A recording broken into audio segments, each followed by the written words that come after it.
But if this was true, I'd have to leave my entire life behind. My church, my communities, the ministries I was involved in, my friends, so much of my theology.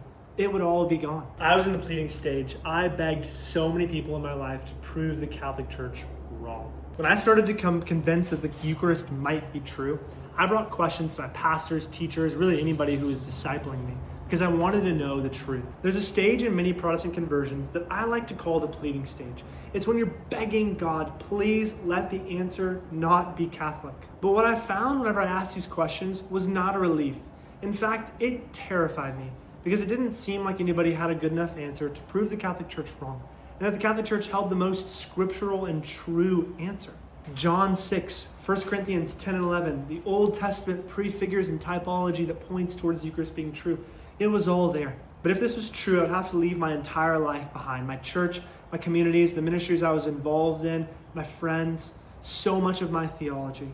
It would all be gone. Except I knew enough to trust God wherever the truth leads me. That there's no cost that is worth not following Him.